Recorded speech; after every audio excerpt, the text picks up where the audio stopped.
आत्मीयजन, आप सभी को मेरा प्रणाम, वंदन, आप सबका अभिनंदन। स्वाध्याय परिवार के सभी प्रभु प्रेमीजनों को जय सिया राम, राधे राधे। प्रभु की मंगलमयी कृपा से श्रीमद् भगवत गीता पर हम लोग चिंतन प्राप्त कर रहे हैं। ये भगवान की अहेतुकी कृपा का परिणाम है। हम सब भाग्यशाली हैं कि भगवान की कृपा से समय का बहुत अच्छा सदुपयोग कर पा रहे हैं।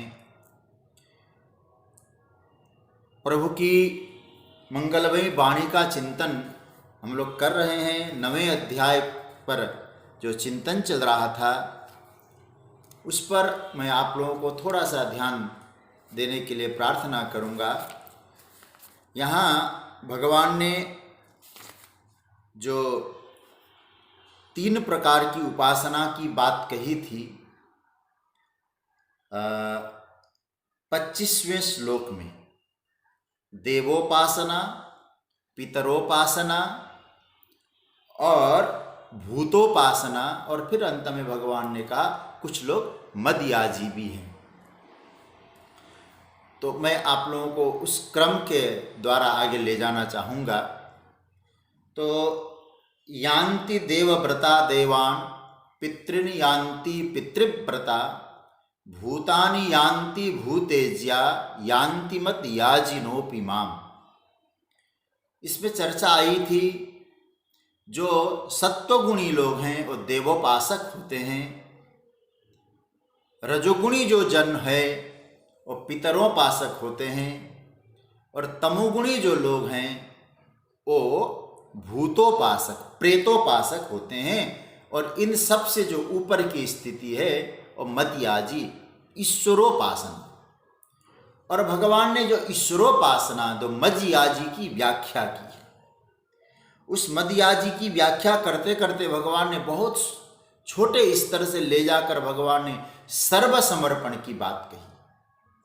पत्रम पुष्पम फलम तोयम यो मे भक्त्या प्रयच्छति, पत्ते फूल, यहाँ से बात करते करते भगवान यत करोषि यदश्नासि, जो तुम करते हो, जो तुम खाते हो, जो तुम हवन करते हो, जो तुम दान देते हो, जो तुम तपस्या करते हो, वो सब मुझे समर्पण करो।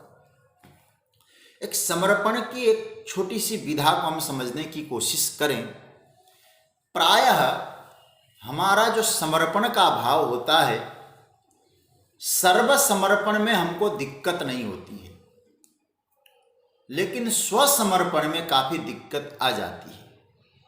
आगे भगवान अब उसी भूमिका पर आगे चर्चा करेंगे। सर्वसमर्पण और स्वसमर्पण को पहले समझ लें, फिर हम लोग आगे बढ़ते हैं।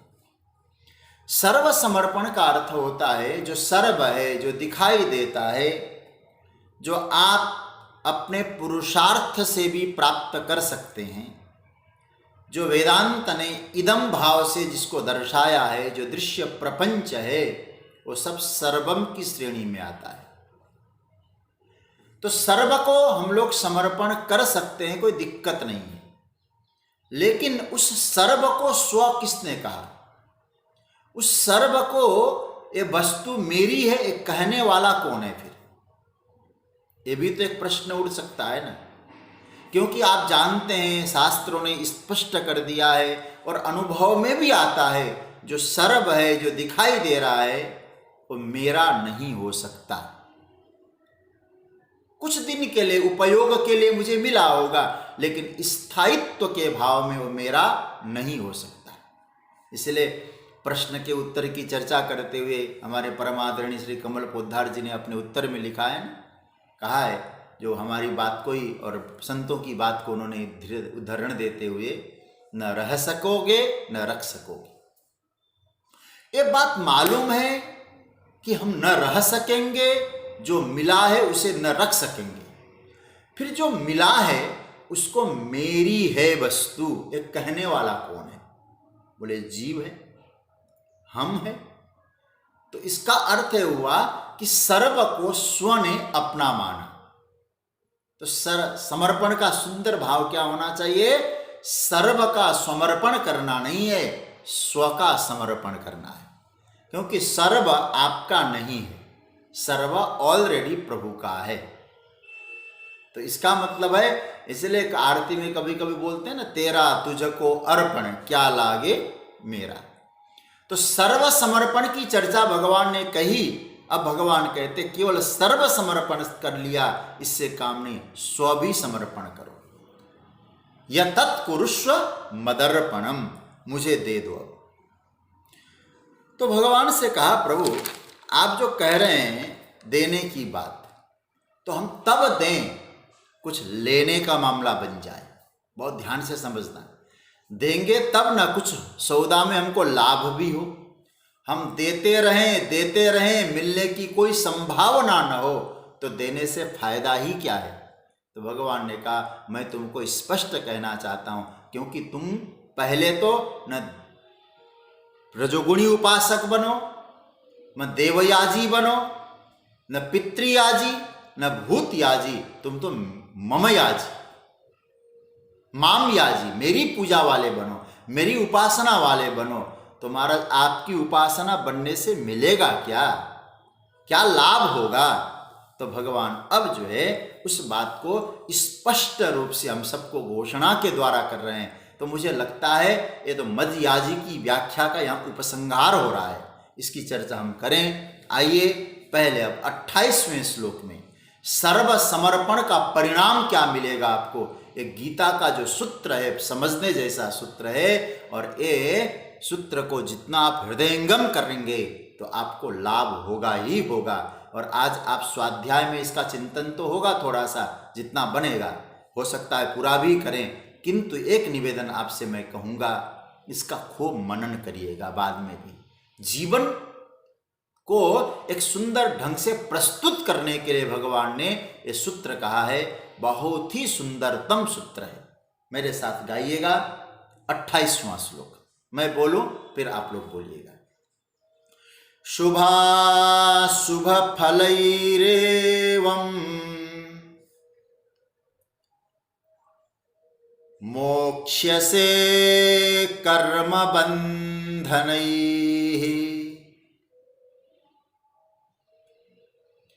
संन्यास योग युक्तात्मा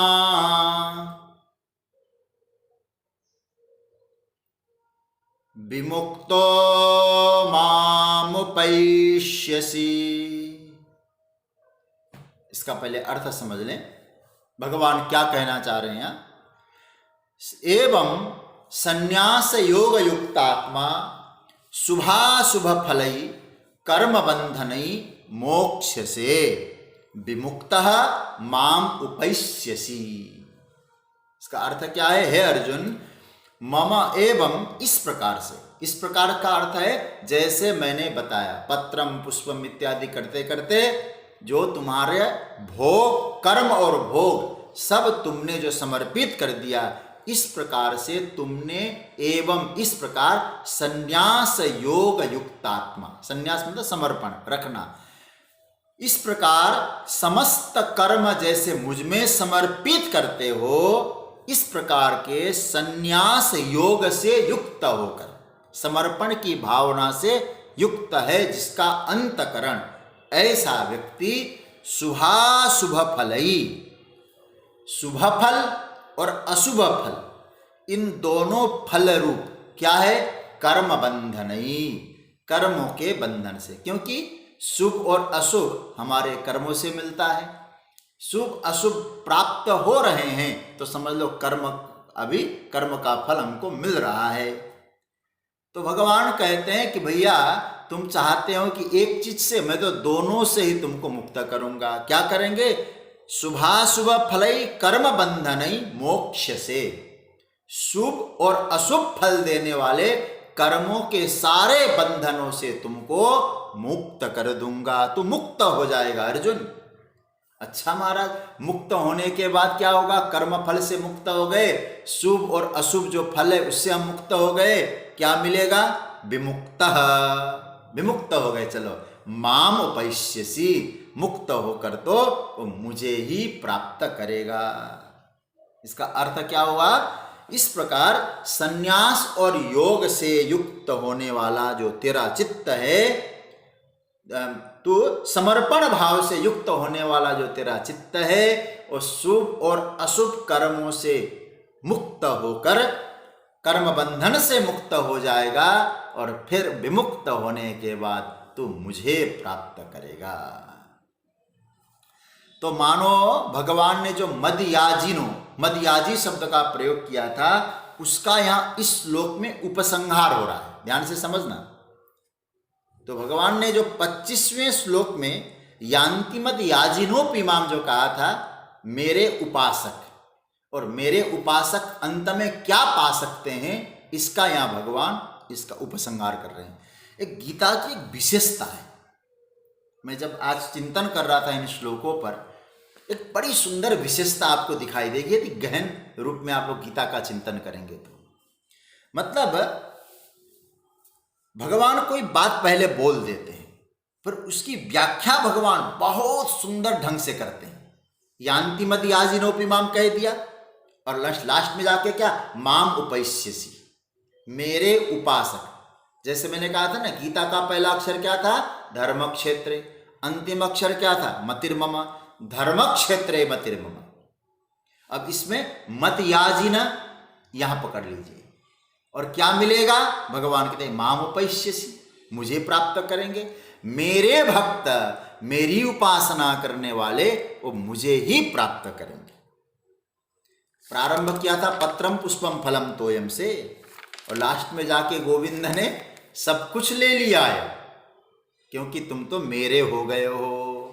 क्योंकि भाई कुछ चोर जो होते हैं ना, वो हमारे तिजोरी की कुछ वस्तु को चुराते हैं, कोई इधर उधर के सामान चुराते हैं। सारा चुराने वाला चोर आपने देखा है? नहीं हो तो बता दूं आपको। श्री भगवान श्री कृष्ण को क्या कहा गया है? चौराग्रगण्यम पुरुषम नमामि। हमारे यहाँ एक श्लोक आता है भगवान श्री कृष्ण के लिए, ब्रजे वसंतम नवनीत चौरम। ब्रज में रहने वाले नवनीत माखन की चोरी करते हैं। गोपांगनानाम च दुकूल चौरम, गोपियों के कपड़ों को चुराते हैं। और अनेक जन्मार्जित पाप चौरम, अनेक जन्मों के द्वारा अर्जित जो हमारे पाप है उसको चुराते हो। तो भगवान कौन हो गए? चौराग्रगण्यम पुरुषम नमामि, मतलब चोरों में सर्वश्रेष्ठ, तस्कराणाम पतये, मानो सा कहा जाए चोरों का सरदार हो तुम, तुझे नमस्कार। और ऐसा चोरों का सरदार है, ये पूरा ही असरदार है। सरदार कई असरदार होते नहीं है, लेकिन हमारा जो भगवान जो चोरों के सरदार है, पूरे असरदार है, जिसको ले लेते हैं फिर छोड़ते नहीं। तो सर्व समर्पण की चर्चा हुई, लेकिन भगवान क्या कहते हैं अब? सर्व समर्पण से क्या होगा अर्जुन? कर्म बंधनई मोक्ष से, मोक्ष से कर्म बंधनई। भगवान कहते हैं अर्जुन तुम करो एक काम, क्या? बोले तुम करो अर्पण और बदले में मुझे ले लो। मेरी तो प्रतिज्ञा है अर्जुन, ए यथा माम प्रपद्यन्ते तांस्तथैव भजाम्यहम्। जो जैसे मुझे लोग समझते हैं, मैं वैसा ही बन जाता हूं। अगर तू अपने आप को समूचा सब कुछ मुझे दे दोगे ना अर्जुन, तो कुछ भी नहीं दोगे, फिर क्या होगा? तुम समूचा मुझे ही ले लोगे। सब कुछ मुझे देकर सब कुछ मुझे ही ले लोगे। बहुत सुंदर रहस्य है प्रभु ने यहां कहा। पहले तो आप उनके चरणों में जाइए, उनमें समर्पित हो जाइए, फिर परमात्मा कहेंगे अब मैं तुझे गले लगाता हूं। एक मैंने कहीं कोई पंक्ति सुनी थी, शायद वो किसी का शेर होगा, किसका है मुझे नहीं मालूम। कहा जाता है मानो परमात्मा कह रहे हैं हम सभी से, देखो भाई ये जो उपासना है, मेरा प्रेम है, मेरी भक्ति कैसी है, मैं तुझे देने से पहले बता दूं बड़ी तल्ख होती है पीने से पहले। बहुत कड़वा लगेगा। मैं तुझे देने से पहले बता दूं बड़ी तल्ख होती है पीने से पहले, मेरी मासूक की अदा है निराली, गिराती है यह सबको उठाने से पहले। इनके चरणों में गिर जाओ, फिर आपको उठाने को तैयार होता है। तो कहने का अर्थ यह है, भगवान कह रहे हैं कि एक बार तुम मेरी शरण में आओ और कहो कि मैं तुम्हारा हूं, बस इतना ही काफी। देखो भगवान के ये था माम प्रपद्यन्ते का अर्थ क्या, भगवान को आप स्वामी कह के देखिए जरा कभी, हे प्रभु आप मेरे स्वामी हो। सच्ची बात कहूं, आपको भगवान स्वामी कहे बिना रहेंगे नहीं फिर, क्योंकि जैसा आपने किया है ना परमात्मा वैसा ही, परमात्मा आपके सेवक बनने को राजी हो गए। देखो भाई, भगवान शंकर भगवान राघवेंद्र सरकार की साधना कर रहे हैं, क्या बोल के साधना कर रहे थे, मैं भगवान का सेवक हूं, तुम पुण्य राम राम दिन राती। और भगवान राम ने कितने संबंध शिव जी से जोड़ दिए, कहते हैं 3 संबंध जोड़ दिए, सेवक स्वामी सखा सिय पी के। देखिए यहां भगवान शंकर जब भगवान राम की उपासना कहने लगे हे स्वामी, तो भगवान राम कहने लगे मैं आपका सेवक, आप मेरे स्वामी। राम जी सेवक बन गए, शिवजी स्वामी बन गए, शिवजी सेवक बन गए, राम जी स्वामी बन गए, दोनों सखा बन गए, दोनों।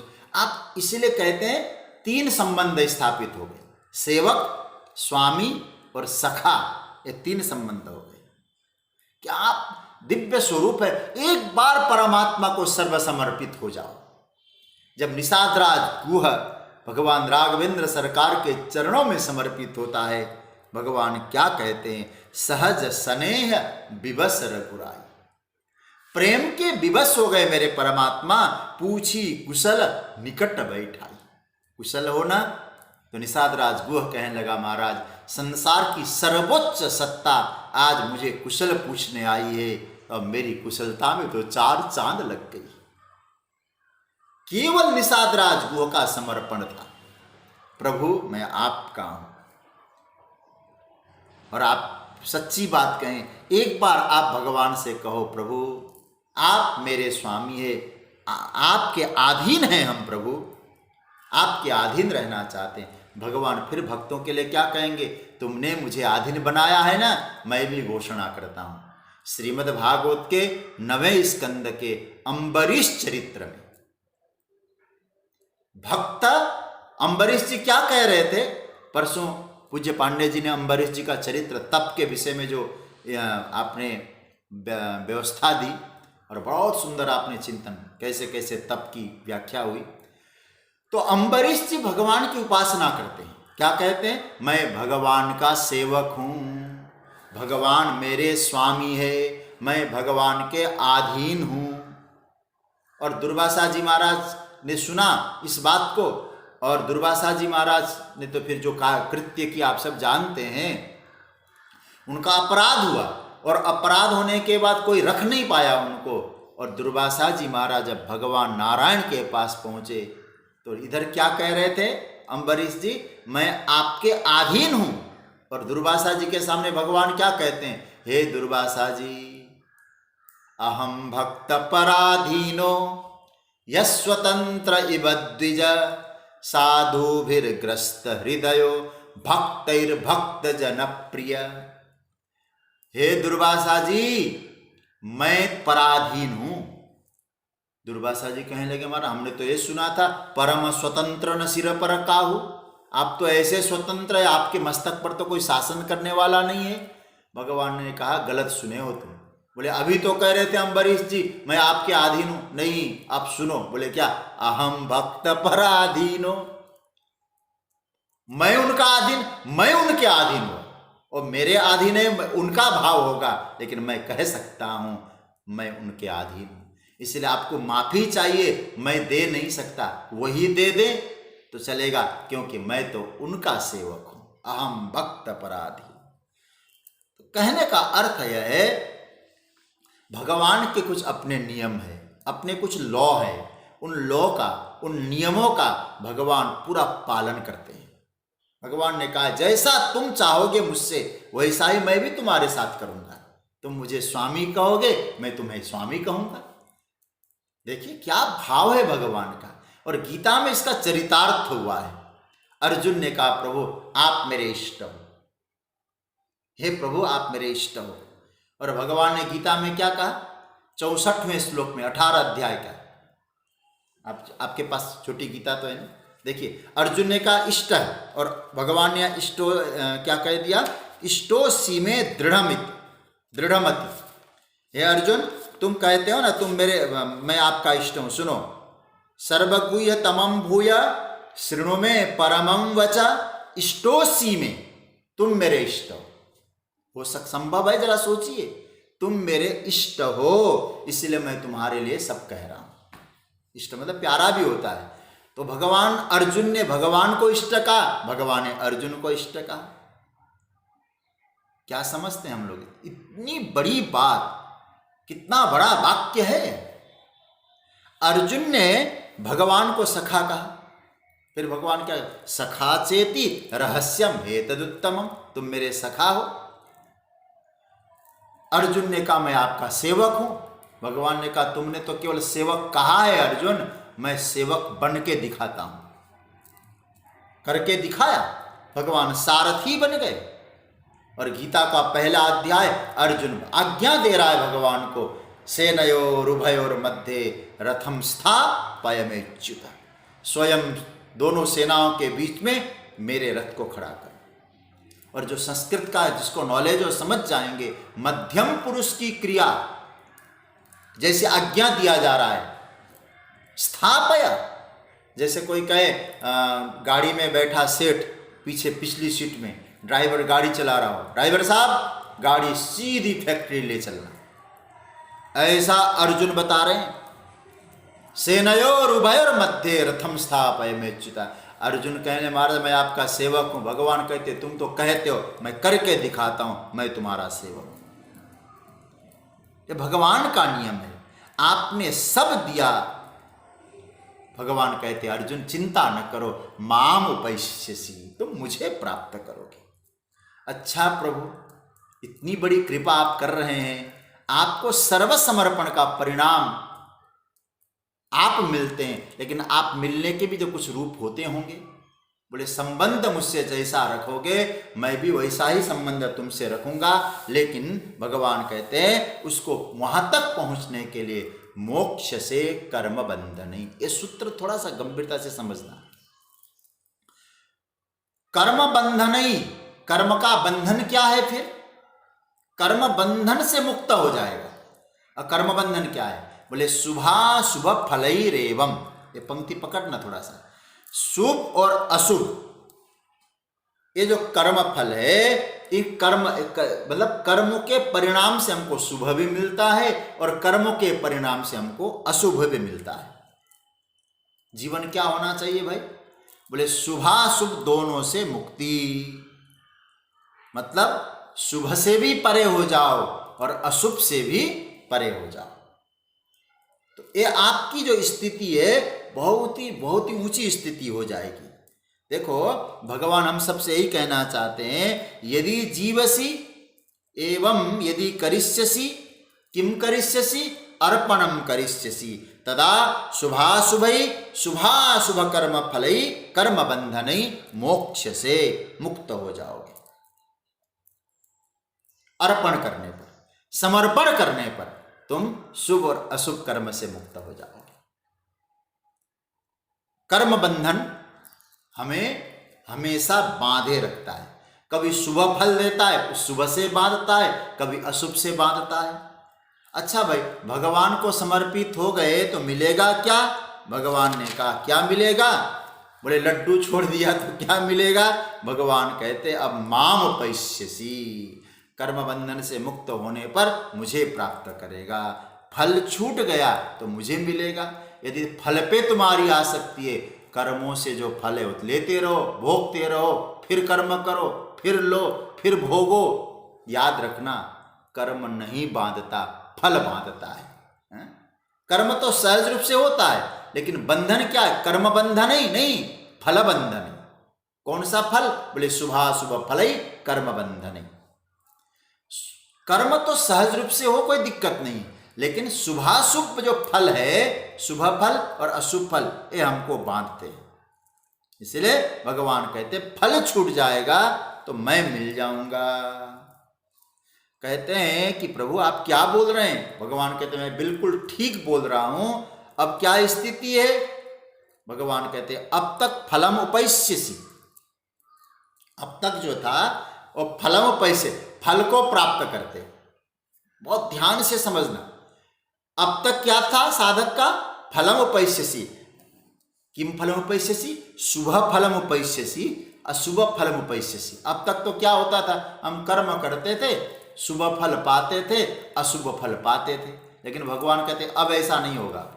समर्पित हो गए मुझमें तो न शुभ रहेगा न अशुभ रहेगा। भगवान कहते हैं कि वो कोई जीवन है क्या? शुभ और अशुभ के चक्कर में पड़े रहो, ये कोई जीवन नहीं है, इनसे मुक्त होना पड़ेगा।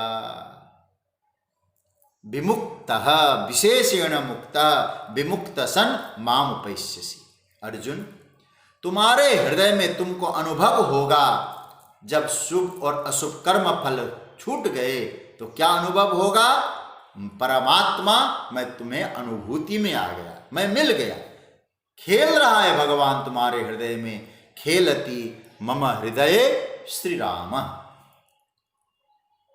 अच्छा भाई, वो भगवान जो खेल रहे हैं वो भगवान आए कहां से थे? कहां से आए प्रभु? बोले थे वहीं से। बोले महाराज वहीं से थे तो पहले से क्यों नहीं खेल रहे थे? बस आवरण था।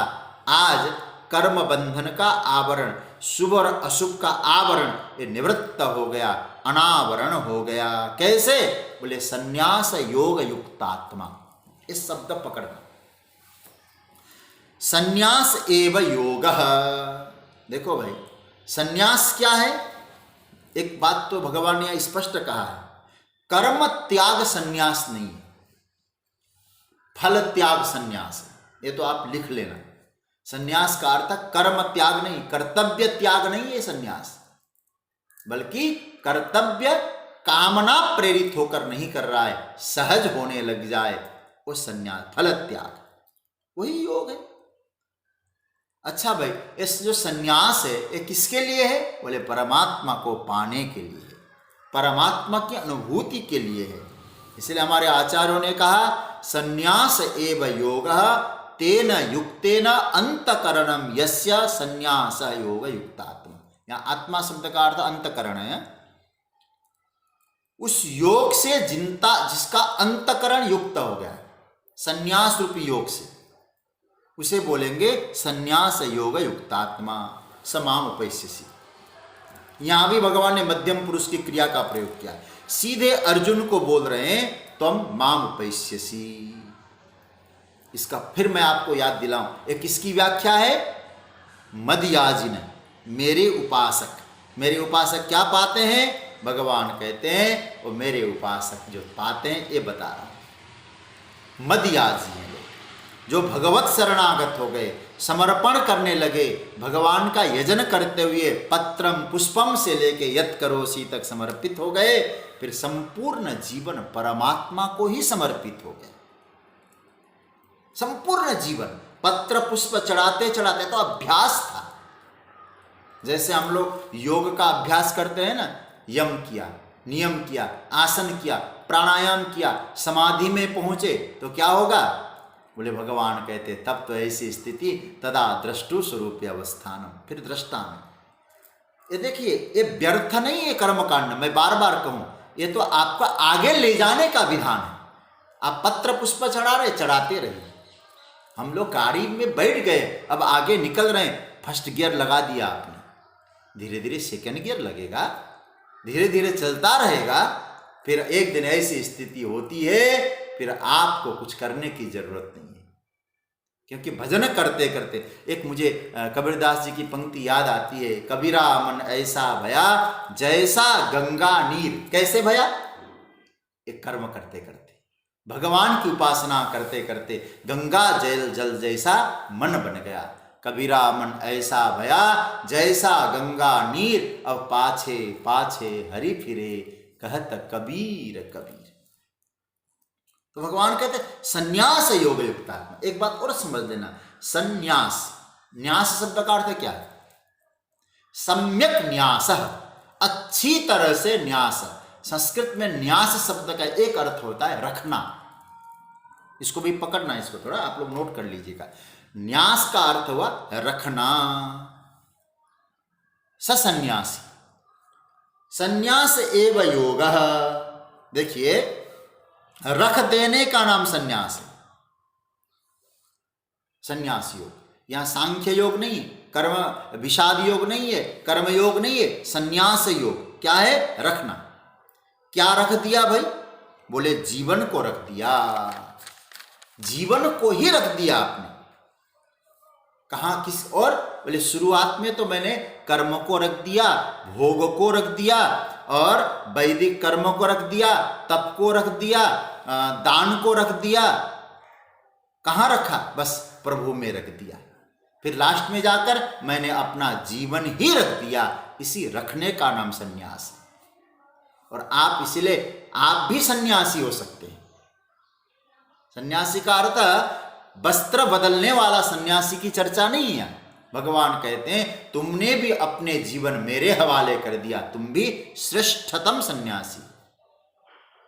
सज्जनों, सन्यास का जो श्रेष्ठ स्वरूप है वह यही है। करोसी, अश्नासी, जुहोसी, फिर वही याद रखना, करोसी, अश्नासी, जुहोसी, ददासी, तपस्यसी, तत्सर्वम मदर्पणम कुरु। ये हुआ तो आप सन्यासी। यह करोति स सन्यासी। देखो, एक बात और समझ लेना, समर्पण किसका करना है? दो चीज का समर्पण आवश्यक है। पहले तो पत्रम पुष्पम से चालू हुआ, उसके बाद कर्तृत्व और भोक्तृत्व का समर्पण करना है। उसकी चर्चा भी मैं, कर्तृत्व मतलब यत् करोसी, भोक्तृत्व जो भोग है मेरा उसको समर्पण, और कर्तृत्व के 3 विभाग बताए। तो कुछ मिले तब मैं मुक्त हो जाऊं, कुछ मिले तब आपको समर्पित करे तो मुझे मिलेगा क्या? यदि ये कहते हो तो भगवान कहते मामुपैष्यसि, मुझे प्राप्त हो जाओगे। और कैसे होगा? बोले कर्म करते हुए होगा। बहुत ध्यान से गीता की एक विशेषता को समझना। भगवद गीता की विशेषता यह है, सारे कर्म करो, कर्म छोड़कर भगवान को गीता नहीं मिलाती, कर्म करते हुए भगवान को गीता मिलाती है। बस संन्यास का अर्थ है फल त्याग, परमात्मा में समर्पण, समर्पण का भाव आ जाना चाहिए। लेकिन एक बात गंभीरता से एक कहूं आपसे, यह त्याग नहीं है, संन्यास है। यहां जो त्याग की बात आई है वो संन्यास, सम्यक न्यास, समर्पण। त्याग करना पड़ता है, समर्पण हो जाता है। इसलिए शुरुआत में भगवान ने कहा करो यत् करोसी, लेकिन यहां भगवान ने कहा संन्यास योग युक्तात्मा, ये अपने आप होने लग जाएगा। पहले करना पड़ता है, फिर होता है। पहले धीरे धीरे समर्पण की भावना करो। आज फूल चढ़ाया, पत्ते चढ़ाए, कपड़े चढ़ाए, कुछ दक्षिणा चढ़ाई, कहीं गरीबों को दी, ब्राह्मणों को, धीरे धीरे आपका भाव क्या होगा? फिर आपको करना नहीं पड़ेगा। पहले तो करोसी, प्रयत्न था, अब संन्यास योग युक्तात्मा आपका हो जाता है। इसलिए त्याग करना पड़ता है, समर्पण हो जाता है। शुरुआत में करो, फिर होने लग जाएगा। साधना काल में तो भावना से भी बन सकता है, अब तो आपको नॉलेज हो जाएगा, नहीं करना ही है। तो समर्पण में अब क्या भाव है? धीरे धीरे जगतगुरु शंकराचार्य भगवान बहुत सुंदर भाव देते हैं। अब तो आपने समर्पण की आदत अपना ली है, अब समर्पण अभ्यास में आ गया, समर्पण हो गया। तो क्या समर्पण होना चाहिए? इस सूत्र को सभी प्रेमियों से कहूंगा, खूब पकड़ के रखना। अब आपके जीवन की समर्पण की ऊंचाई क्या होनी चाहिए? जीव भाव का ही समर्पण होना चाहिए, जीव भाव की ही निवृत्ति होनी चाहिए। देखो भाई, जो जीवत्व का भी, जो जीवत्व है ना, मैं अपने आप को जीवत्व, देहाभिमानी समझ रहा हूं, उसका भी अधिष्ठान में विसर्जन होना चाहिए। याद रखना, जीव भाव का कैसे विसर्जन होना चाहिए? संन्यास मतलब रखना होगा, उसमें रखना। कैसे रखना? गंगा जी ने अपने को समुद्र में जैसे रखा, जीव भाव। इसलिए मैं आपको एक मुंडक उपनिषद का सूत्र आपके सामने रखूंगा। ये मुंडक उपनिषद का तृतीय मुंडक है, दूसरा खंड और 8वां मंत्र है। मुंडक उपनिषद में तृतीय मुंडक के दूसरे खंड का 8वां मंत्र है। इसमें स्पष्ट कहा। अब आपको संन्यास का अर्थ क्या है, समर्पण का तात्पर्य क्या है, कहते हैं यथा नद्यः स्यन्दमाना समुद्रे अस्तं गच्छन्ति नाम रूपे विहाय तथा विद्वान नाम रूपाद् विमुक्त परात् परम पुरुषमुपैति दिव्यम। बड़ा सुंदर ऋषि क्या कहते हैं उपनिषद के ऋषि कहते हैं यथा नद्यः, जैसे नदियां स्यन्दमाना समुद्रे, समुद्र में पहुंची, वहां पहुंचने के बाद क्या हुई, अस्तं गच्छन्ति, अब हो गई, बस चली गई, अब नाम रूपे विहाय। आप लोग वेदांत का थोड़ा वो चिंतन करना, नाम और रूप, गंगा जी की गई, गंगा जी का नाम भी गया, गंगा जी का रूप भी गया, कहाँ, समुद्र में। इसी प्रकार से जो समर्पण करने वाले जो ऋषि हैं, समर्पण करने वाले जो विद्वान हैं, भक्त है, साधक हैं, उनका क्या होता है, नाम रूपाद विमुक्तः। देखिए विमुक्त मामुपैस्यसि, उस सूत्र को पकड़ना और यहाँ मुंडक उपनिषद का विमुक्त शब्द पकड़ना। ऐसे ही साधक नाम रूपाद विमुक्तः, नाम और रूप से मुक्त होकर परात् परम पुरुषमुपैति दिव्यम, उस दिव्य परम पुरुष में अपने आप को रख देता है। कैसे रखता है, अब आपका नाम नहीं है और आपका रूप नहीं है, नाम और रूप मिथ्या समझ लिया, मतलब समर्पित हो गया, तो नाम रूप से परे आपका जीव भाव भी खत्म। अब आपका जीव भाव नहीं रहा।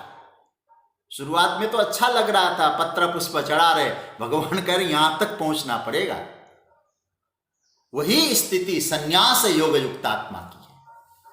समर्पण करके समर्पक, देखो दो चीजें होती है ना, समर्पण तो कर दिया, लेकिन करने वाला यदि बचा रहा, करता मतलब समर्पक, तो उसने केवल क्रिया का समर्पण किया, स्वयं को बचाया। बात पकड़ना थोड़ा सा, मैं और स्पष्ट करूंगा आपसे। क्रिया को समर्पण करना, वस्तु को समर्पण करना और स्वयं को बचाए रखना, तो पूर्ण शरणागति, पूर्ण समर्पण, इसको हम नहीं मान सकते। इसलिए मुंडक उपनिषद ने कहा नाम रूपे विहाय, जीवत्व का ही समर्पण करना पड़ेगा। अब आप में जीवत्व का भाव नहीं है, परमात्मा में समा गया, अब सर्प नहीं रहा, अब तो रस्सी में वो सर्प समा गया। क्योंकि जब तक था दिखाई दे रहा था सर्प, लेकिन अब तो जब जानकारी हो गई वहां सर्प नहीं है, वो तो रस्सी है। नाम सर्प का चला गया, कौन से रंग का सर्प था, उस रंग भी चला गया सर्प का, ध्यान से समझना। अब उसके बाद किस जाति का था, कोबरा था या कौन सा था, दो मुइया था, नाम भी चला गया, रूप भी चला गया, क्या हुआ, कहां समा गया, बोले रस्सी में समा गया। तो भगवान कहते हैं हे अर्जुन, समर्पण का आदत तो डालो, समर्पण करते रहो, लेकिन अंत में जाकर तुम्हें जीव भाव को ही निवृत्त करना होगा। विमुक्तः, यह सूत्र देखो उपनिषद का, तथा विद्वान नाम रूपात् विमुक्तः। और भगवान यहाँ क्या कह रहे हैं, विमुक्तो मामुपैष्यसि, वहां भी विमुक्तो, यहाँ भी विमुक्त। और यहां भी क्या कहते हैं, परात् परम उपैति दिव्यम, दिव्य पुरुष परमात्मा को प्राप्त करेगा। और भगवान कहते हैं माम उपैष्यति, यहां भी उपैति, वहां भी उपैष्यति। तो इसका अर्थ है सज्जनों, कहने का तात्पर्य है जीव भावात् मुक्तः, जीव भाव से मुक्त होना है, ये भगवान यहां कह रहे हैं। तो भगवान यहां कहते मद याजी मामुपैष्यसि, मेरा यजन करने वाला, जो मेरा उपासक होगा, वो मुझे ही प्राप्त करेगा। साधना छलांग से नहीं होती, इससे तो ये समझ में आता है साधना धीरे धीरे चलती है। तो साधना इन श्लोकों के आधार पर यदि हम लोग चिंतन करें, छलांग लगाने से ही साधना नहीं बनती है, साधना धीरे धीरे धीरे चलती है। हम लोग कभी कभी सोचते हैं ऐसा तुरंत हो जाए, बहुत कठिनाई होती है। इसलिए भगवान ने हम लोगों को धीरे धीरे धीरे धीरे जीव भाव से मुक्त करने की बात कही है। पहले पत्ते, पुष्प, फूल, ये उपासना, ये कर्म इत्यादि भी तुम्हें करना है, लेकिन रुकना नहीं है, वहाँ आगे बढ़ते जाना है, आगे बढ़ते जाना है। छलांग लगाने से नहीं होता है। साधना में हम लोग सोचे कि एकदम हम हनुमान जी की स्तर में पहुँच जाएं, बहुत ऊंचा स्तर हमको मिले, बहुत कठिनाई है। इसलिए हम लोग धीरे धीरे धीरे धीरे करके साधना में आगे बढ़ते जाएंगे तो एक दिन अवश्य ही उस साध्य की उपलब्धि हो जाएगी। किंतु साधना में धैर्य रखिए, समय लगता है, एक दिन तो अवश्य वहां तक पहुंचेंगे। प्रभु ने देखिए मदयाजी का विस्तार करते करते कह दिया, विमुक्तो माम उपैष्यसि, कर्म बंधनों से भी मुक्त करके तुम्हें मैं शुभाशुभ फल से मुक्त करके जीव भाव से मुक्त कर दूंगा। फिर तुम में और मुझ में कोई भेद नहीं रहेगा। गंगा की तरह, नदी की तरह जिस समुद्र में विलीन, नाम रूप से तुम विमुक्त हो जाओगे, ऐसा प्रभु ने यहाँ स्पष्ट कहा। अब एक बात होती है यहाँ, इसमें इस श्लोक का बड़ा सुंदर चिंतन चलेगा। आज तो केवल मैं कुछ चर्चा करूंगा आपसे, जो यहाँ तक की चर्चा हुई मदयाजी की व्याख्या हो गई, ये आप लोग समझ गए होंगे। मदयाजी मतलब मेरी उपासना करने वाला धीरे धीरे साधना को परिपक्व करता जाएगा, अंत में जीव भाव से ही मुक्त हो जाएगा। यहाँ तक की यात्रा हुई।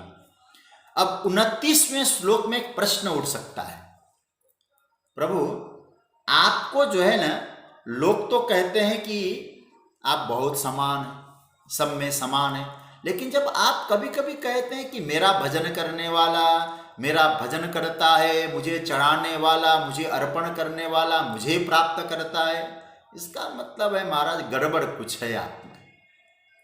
फिर आप सबका कल्याण कैसे चाहते होंगे जब आप पहले ये कह रहे हैं कि मेरा पूजन करो तो तुम्हें ये मिल जाएगा, मैं मिल जाऊंगा। ये तो महाराज विषमता तो पूरी तरह से आप में दिखाई दी। तो कभी कभी जो आप बोलते हैं ना, सब में समान हूं, हमको तो ऐसा लगता है विषमता आप में भी भरी हुई है। भगवान ने कहा नहीं भाई, ऐसा आरोप मत लगाओ मुझे। बोले नहीं प्रभु, आप ही तो कह रहे हैं। बोले ऐसा है, जो मुझे भजन करेगा, मुझे चढ़ाएगा, कुछ अपने आप को चढ़ा देगा, मैं उसको सर्वस्व दे दूंगा, मुझे पालेगा। लेकिन आप यदि जो आपको नहीं चढ़ाएगा, पूजा नहीं करेगा, वो तो ठन ठन पाल हो गया, आपको तो नहीं पाएगा। उसकी गति क्यों ऐसी बना रहे हैं महाराज? एक बाप भी सभी पुत्रों का कल्याण सोचता है, तो आप ऐसा क्यों करते हो? तो भगवान अब यहाँ 29वां श्लोक बोल रहे हैं, इसमें दोनों पक्षों की चर्चा करेंगे हम। पूर्व पक्ष की भी चर्चा करेंगे और उत्तर पक्ष की भी चर्चा करेंगे। आइए बिना देरी के हम लोग 29वां श्लोक चर्चा करें। मैं बोलूं फिर आप बोलिएगा। समोहं सर्वभूतेषु न मे द्वेष्योऽस्ति न प्रियः ये भजन्ति तु मां भक्त्या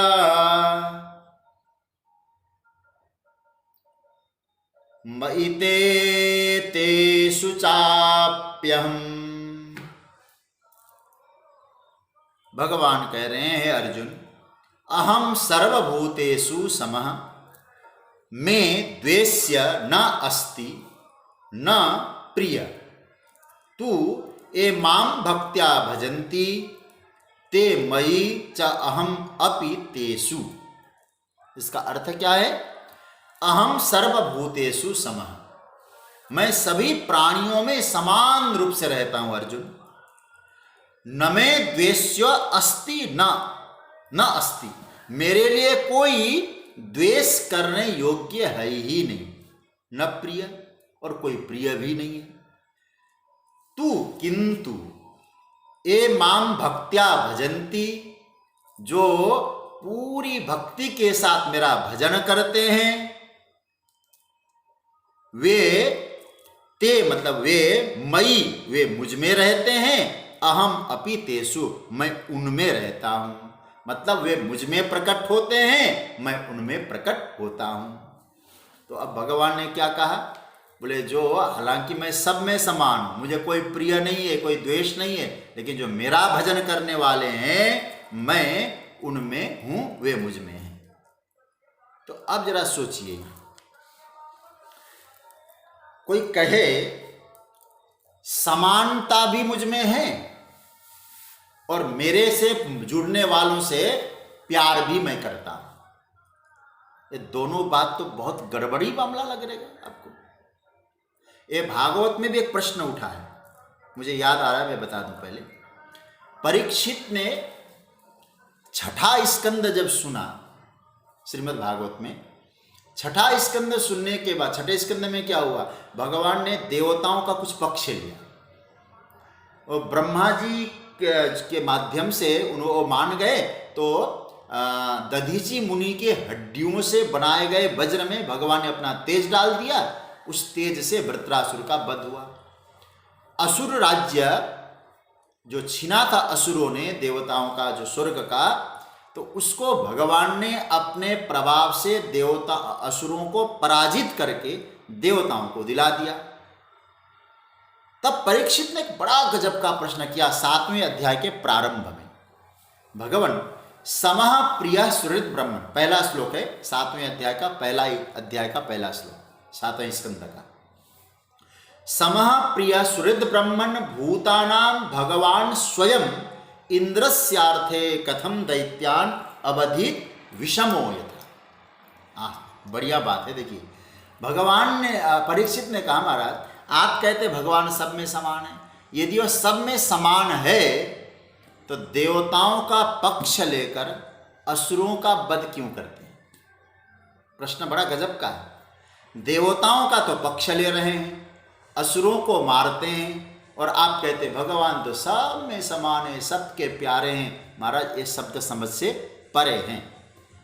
और भगवान उसी बात को यहाँ भी कह रहे हैं, अर्जुन मैं तो सब में समान। कैसे समान कहें? एक तरफ तो आप कहते मुझसे जो जुड़े हैं वे मेरे हैं, और जो मुझसे जुड़े नहीं है मैं उनके लिए समान हूं। अरे प्यार भी करते हो, ये तो गड़बड़ है। तो यहाँ भगवान का स्वभाव प्रकट करने के लिए एक हमको थोड़ा सा पूर्व पक्ष उठाना होगा। हमारे पास थोड़ा सा समय है अभी, बहुत ध्यान से समझना। वे कोई शास्त्र की बात आती है ना, तो उस बात को समझने के लिए पूर्व पक्ष और उत्तर पक्ष को हमारे यहाँ नियम बताया। देखिए पूर्व पक्ष क्या है, जगतगुरु शंकराचार्य भगवान ने अपने शांकर भाष्य में लिखा, क्या उठाते हैं, राग द्वेषवान तरही भगवान। सीधा प्रभु में आक्षेप समझने के लिए, आप तो राग और द्वेष रखने वाले भगवान हैं। क्यों? अरे प्रभु आप तो बहुत पक्षपाती। आपका जो भक्त है उस भक्त के प्रति तो आपका राग है, और जो आपका भक्त नहीं है उसके प्रति आपका द्वेष है। और फिर आप कहते हैं मुझे न राग है न द्वेष है। क्यों ऐसा बोला आपने? यथा भक्तान अनुगृह्णाति न इतरान, अनुगृह्णामि न इतरान। आप ही तो बोल रहे हैं, शंकर भाष्य का सूत्र है, अहम भक्तान अनुगृह्णामि नो इतरान। भक्तों पर अनुग्रह करते हैं और लोगों पर नहीं करते। ये विषमम प्रभु, ये आपका जो व्यवहार है ये विषम है। फिर कैसे आप समदर्शी हैं? और आप क्या कह रहे हैं? समोहम। तो आप में तो समानता नाम की चीज नहीं है। मैं पूर्व पक्ष पे चिंतन कर रहा हूं, आज उत्तर पक्ष की चर्चा नहीं करूंगा, इसका उत्तर नहीं मिलेगा। अच्छा भाई, भगवान को समदर्शी कहलाना भी है और यह भी कहलाना है कि मैं भक्त वत्सल। समदर्शी होना और भक्त वत्सल होना, ये दोनों की विधा अलग अलग लगती है कि नहीं? आप सोचिएगा। समदर्शी होगा तो भक्त वत्सल कैसे होगा? तो भक्त वत्सल होगा तो भक्तों से प्यार करने वाला होगा, समदर्शी कैसे होगा? फिर ये तो हसब ठठाई फुलाओ बकालू, एक आप इसका अर्थ समझ रहे हैं? हंसब ठठाई, ठाका लगा के हंसो।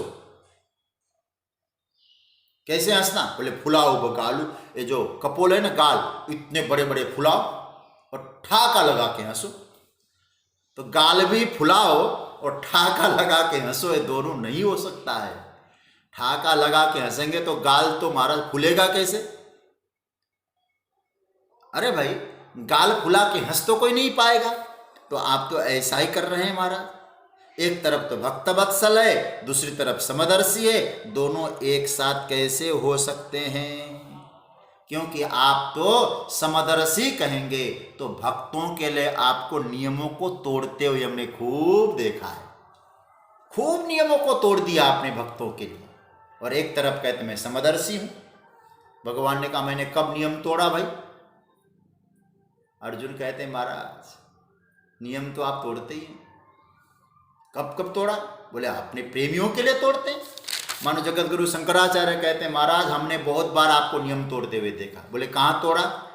अरे भाई, भीष्म पितामह के साथ मालिक साहब ने क्या काम किया?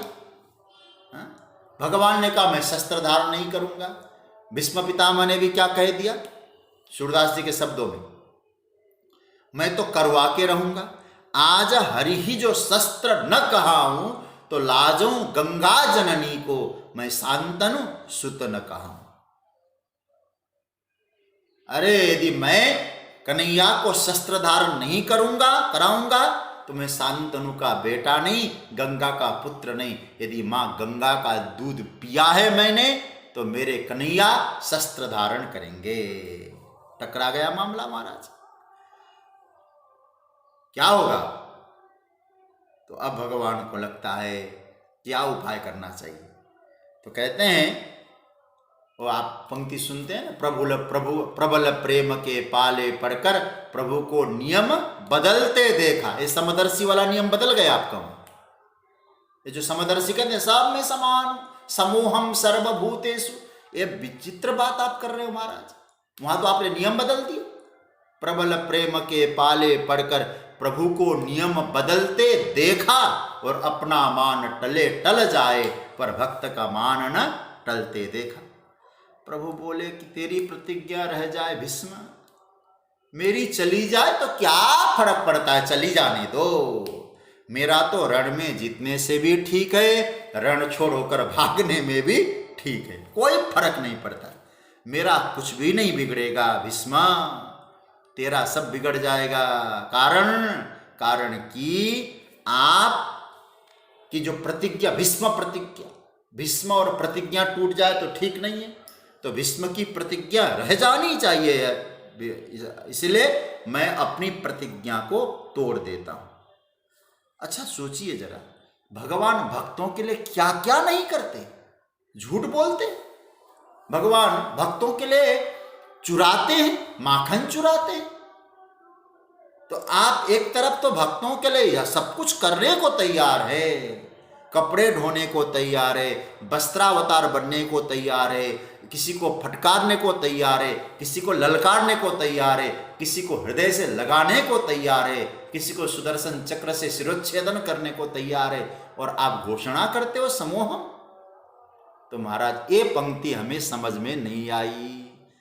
समूहम सर्वभूत, चलो और तो बात छोड़ दो, किसी एक व्यक्ति के लिए समान है, सब समझ में आता। सर्वभूतेषु समः, करते सारे विषमता वाला काम और बोलते हो समूहम। तो ये बड़ा जगतगुरु शंकराचार्य ने पूर्व पक्ष बहुत अच्छी तरह से उठाया है। आप समान कैसे हो सकते हैं प्रभु? आपकी लीलाओं को देख के तो विषमता नजर आती है। तो आप तो भक्त वत्सल भी बनो, समूहम भी बनो। ये हम जैसों को समझ से कम है, तो इसका आप स्पष्टीकरण कर दो तो भगवान करेंगे। और जगतगुरु शंकराचार्य ने पूर्व पक्ष भी उठाया और बाद में उत्तर पक्ष लेकर जो समाधान किया है ना, एक गजब का समाधान है। हम लोग इसका चिंतन करेंगे, कल के प्रसंग में हम लोग इसका चिंतन करेंगे, प्रयास रहेगा और खूब आनंद से हम लोग इसका और आगे की चिंतन करेंगे। आपको एक निवेदन करूं कि आप लोगों ने बहुत प्रेम से